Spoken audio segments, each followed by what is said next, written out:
Before this review begins, you may have noticed there's someone on the screen of my phone here. That's because my friend here wanted to join in on this review of Resident Evil Retribution. Hello. This is BlackAngelReinae. Hi. Is there anything you want to say? Yeah, basically I want to join this because, well, I like this series a bit, and I'm a fan of Resident Evil games, and also, he can't do stuff about me. What was that last one? I said you can't do stuff without me. Oh, by the way, you gotta get the review started, so let's go.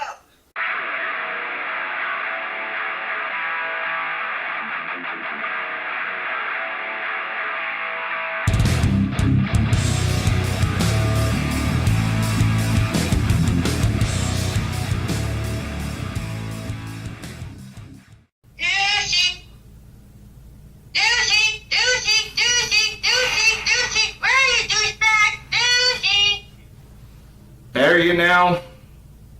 Yeah, one thing. Let's see. Douchey voice. Did you miss me? Resident Evil Retribution was written and directed by Paul W.S. Anderson, starring Mila Jovovich, Michelle Rodriguez, Kevin Durand, Sienna Guillory, Sean Roberts, Ariana Engineer, Oded Fair, Colin Salmon, Johan Erb, Boris Kojo, and Lee Banebane. The Umbrella Corporation's deadly T-virus continues to ravage the Earth, transforming the global population into legions of the flesh-eating undead. The human race's last and only hope, Alice, awakens in the heart of Umbrella's most clandestine operations facility and unveils more of her mysterious past. As she delves further into the complex, without a safe haven, Alice continues to hunt those responsible for the outbreak. A chase that takes her from Tokyo to New York, Washington, D.C., and Moscow, culminating in a mind-blowing revelation that will force her to rethink everything that she once thought to be true. Aided by newfound allies and familiar friends, Alice must fight to survive long enough to escape a hostile world on the brink of oblivion. The countdown has begun. Let's talk about that opening credits sequence. Why did Paul W.S. Anderson feel the need to begin the film in reverse, only to see it non-reversed? Did he actually think that the audience would have low attention span, that to make it interesting, we would have to put it backwards and then forward? It makes no sense! Whose idea was it? A dog's? And also, what is with the money shot? I've been noticing that in the past Resident Evil films. Why does Paul W.S. Anderson feel the need to have Alice fire her gun with coins? This isn't Super Mario Brothers with guns. Unless everyone thinks that money is the most powerful weapon in a post-apocalyptic state, you might as well just save up your cash now. Definitely. Every movie has to start out with us having a recap of what happened in the last film. There's something called Wikipedia, people. Look it up. I'm gonna call it. Resident Evil The Final Chapter is gonna begin this way too. $10 if that actually happens. Deal. And also, Paul W.S. Anderson, what is the deal with having slow-motion X-ray shots where we see someone's bones breaking or someone's heart stopping? That was actually getting kind of old very fast. And besides, you didn't use it in the past film, so why this time? I think he's been taking lessons from the director of Final Destination 4, which they used the same technique. And guess what, people? It wasn't interesting either. By the way, Mortal Kombat actually did it right with Mortal Kombat X. Toasty! Again, not trying to copy after Mortal Kombat. Oh, and speaking about Mortal Kombat, Paul W.S. Anderson directed that film too. Thank God he didn't direct Mortal Kombat Annihilation. We don't talk about that. Good. As for the design of Resident Evil Retribution, it is inconsistent when compared to the past live-action Resident Evil films. More on that later. But as for the visual effects, they look pretty bad, especially when something's in slow motion. Even the lickers look pretty embarrassing at this point. It's motherfucking liquor, that's what it is. It's a motherfucking liquor that should not have been designed this way.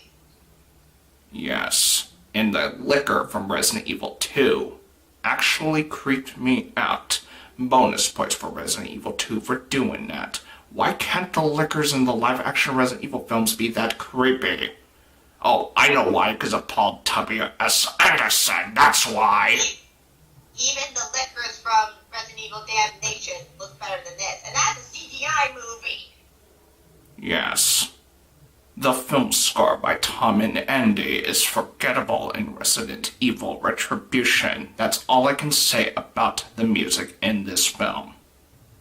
For a person who has actually heard the soundtracks of movies 2, 3, and 4, I can say that the audio instrumental music for the second one is not that good, but the original motion picture soundtrack is pretty good because it's got some bands like The Cure, The Used, Nightwish, which is only in the UK version of the soundtrack, and Rob Zombie. They got like a couple of songs there. The third one, Extinction, only a few good songs, and some instrumental, that's good. Movie 4, Afterlife, nothing. Only one song, and that's it. Nothing good there. For Retribution, I can't think of one time I actually enjoyed the music. Not in the music during the fight scenes, or just playing instrumental. Not even the credit songs I can think of that were interesting. Nothing! The music for this movie is what you call bland, and forgettable. You'll forget it the minute you hear it. I just forgot about it now. And also, Resident Evil Retribution's end credits has some dubstep. What does that have to do with Resident Evil Retribution? The acting in Resident Evil Retribution is also awful. Not to mention, Li Bingbing, who plays Ada Wong, was actually overdubbed by somebody else. And say what you will about Mila Jovovich, but I didn't care for her in this film either, like some of the past live-action Resident Evil films. Yeah, most of the acting here is not good. Even the person who plays one of my favorite Resident Evil characters, Inez Kennedy, was just basically one of the worst I would think of.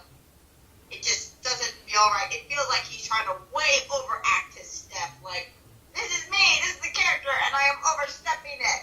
And let's not forget, like, the little girl who plays Becky, she's adorable, I think she's a little cute, but my God, when she talks and she's trying to sign language and she can't talk good because, she's kind of deaf, it sounds like a drill in your head. None of the characters, I think, were very good. And don't get me started on the Red Wing. I wanted her to shut up. I really wanted to strangle her. Yeah, because... Yeah, especially when she keeps saying, "You're all gonna die down here." We've heard that in the first live-action Resident Evil film. Why does it have to be repeated again? And also, let me mention one thing about Albert Wesker. What is up with his Agent Smith wannabe moments? Especially when he's sitting on a chair on that screen and just, acting like Agent Smith from The Matrix. Again, why is Resident Evil trying to rip off The Matrix? Paul W.S. Anderson, knock it off! My favorite scene is still when he first gets on that screen and Alice throws a knife in his face. Best moment ever. Shut up, douchebag. We don't care.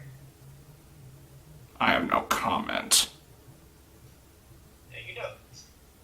When it comes comes to the characters, I've already mentioned that I don't care for Alice after what they revealed about her at Resident Evil Extinction.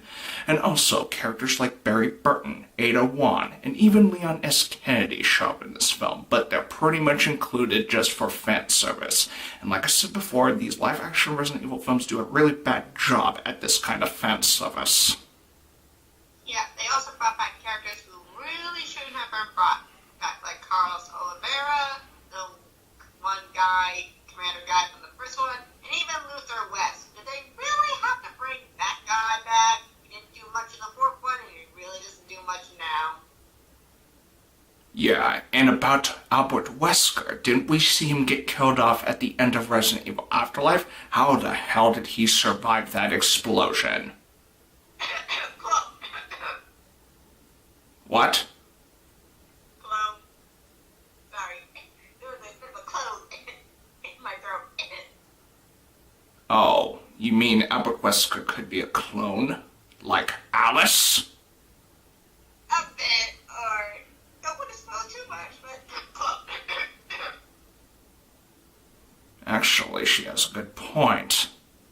As for the plot of Resident Evil Retribution, the moment they involved simulation in the plot of the film, I lost all care for the rest of the film afterwards. simulation, really. That's the best thing you can come up with. Out of all screenwriting ideas, you decide simulation! Again, this whole thing was Anderson think that the audience has the mind of dingbats or something. Because that is basically what a dingbat would decide, hey, that's a good story plot. And really, do we have to have all those car chase scenes with the giant flicker chasing the car? Really? That's your big part in the simulation? Exactly. And then are all of you just smoking whatever it is on the table and think this is a good idea? Yes. Better screenwriters. And really, is there any plot worth giving a damn when it comes to Resident Evil Retribution? As a matter of fact, is there any reason to care about any of the plots of the live-action Resident Evil films? I mean, really, the whole thing about Alice taking care of some deaf kid, like, where the hell did that come from? Which is technically the deaf kid is really somehow thinks that Alice is her mother from the clone Alice, which parts of that just don't make any sense. Should we really continue on with this review since there isn't much to talk about? Exactly. There really isn't a whole lot to talk about. Ever since the simulation was thrown into this film, really, who gives a shit about Resident Evil Retribution up to this point? And really, who's going to care about Resident Evil, the final chapter, after that goes through? And the worst thing about these movies is they keep making a cliffhanger, so you're going to have to watch the next movie to know what happens. They do this with every movie. And I'm betting, once again, that the final chapter is going to leave us on a, what do you think? A cliffhanger, which means they might secretly make another one, or at least a part 2. $10 also on that. We'll see about that. And you know what? It really goes without saying. It's quite obvious. We strongly recommend that you go with the Resident Evil video games over these pieces of shit.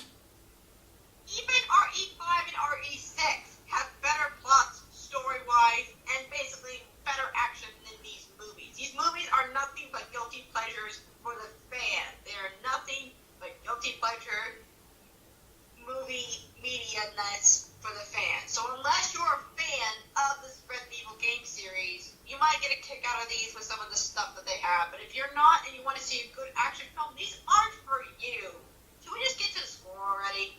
Hold on. I will say that I've said this before, that the first live-action Resident Evil film is actually a guilty pleasure of mine. I'm not lying. I would have to say the number 4, Afterlife, is my favorite guilty pleasure of these films. Because What? even though it has a bit of difficulty in some parts, I do like some of the fight scene, and yeah, it just is my favorite guilty pleasure. I will say that I like the soundtrack more of Apocalypse than I do of the other ones, but otherwise, the rest are just blah. Yes. And Again, it's guilty pleasure.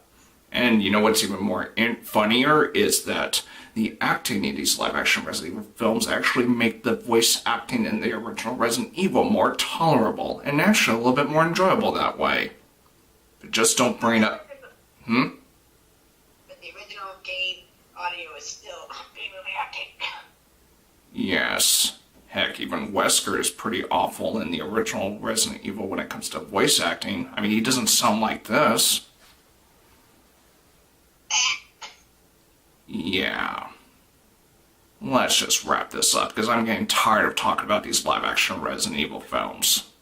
But we got one more to go. Yes. Overall, Resident Evil Retribution not only is a bad follow-up to an already bad live-action Resident Evil film, the whole thing with simulation is just infuriating to the point that I don't care anymore about these live-action Resident Evil films, even though I've already said that with Resident Evil Extinction. Just when I thought Resident Evil Afterlife couldn't be any worse, Resident Evil Retribution has a really infuriating plot that really adds nothing new to the live-action Resident Evil films. It starts off with a questionable opening method of just reversing the hell out of what we're already going to see in 2 minutes.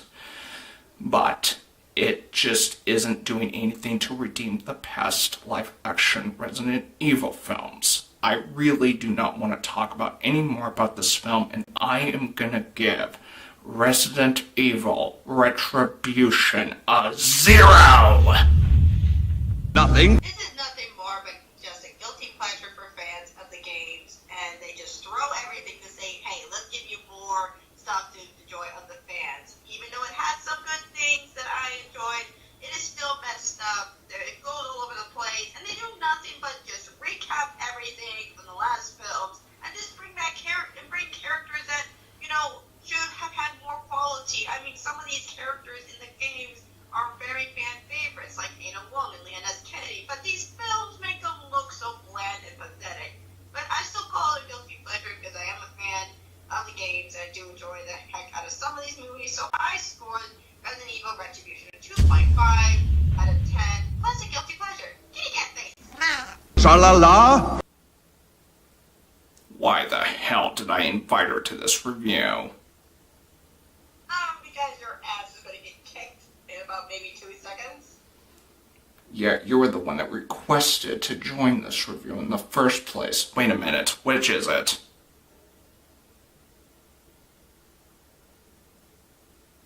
You don't even know what you're supposed to do. That is funny. This is why you are a douche. If you like this review, feel free to hit the like button. And if you want to follow my channel, please feel free to hit the subscribe button. And as always, you're welcome to leave me a comment if you feel so inclined. And thank you for watching my review of Resident Evil Retribution. And until then, I will see you in the next... Can I actually take my sunglasses off now and drop the Wesker voice? Yeah, drop it. Thank you.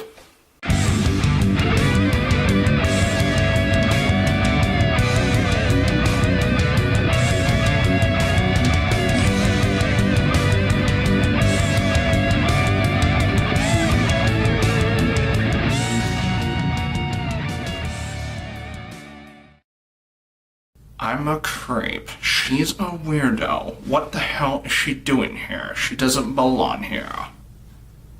Me, a creep? Well, you're the biggest douchebag in all of gaming history. You're the king of douchebag. Douchebag. I said I was the creep. You're the weirdo. You're just the biggest douchebag in all of history. Why do you always call Albert Wesker a douchebag? Yes, you are. You do a bunch of douchey things. You douche. Whatever. Yep.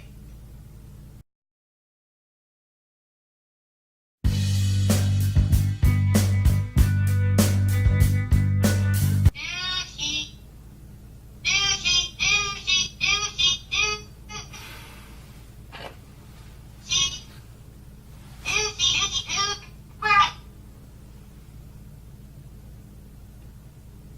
now? Yep. One thing missing. What? Juicy voice. Juicy voice. Did you miss me? Oh crap, I gotta redo it. Damn it, I messed up that voice. Okay, hold on, I gotta redo that. Oh, let me redo that. That's gonna be... Okay, retake. Goodness, that was terrible. Alright. That was hilarious. Alright. Let's talk about those opening credits. Why did Paul W... that screwed me up. Okay. Also, I have to admit the design in this film is actually inconsistent when compared to the past live-action Resident Evil films. More on that later. And also, the effects in this film do look pretty bad, especially when something is shown in slow motion. Or the lickers. Let's not forget the motherfucking liquor near the end. What was up with that? I'm sorry, but compare the liquor from the first one to this one. The liquor from the first one looks a lot better. Even the one from Resident Evil Game 2 looks better than this. And that was a very long game ago. I will admit, the liquor in Resident Evil 2 does sound creepy, and no offense. Okay, damn, I screwed that up. Okay, let me do it again. Okay, I actually kind of jumped a little bit. Hold on. Boop, boop. I was just about to beep too. Okay, hold on.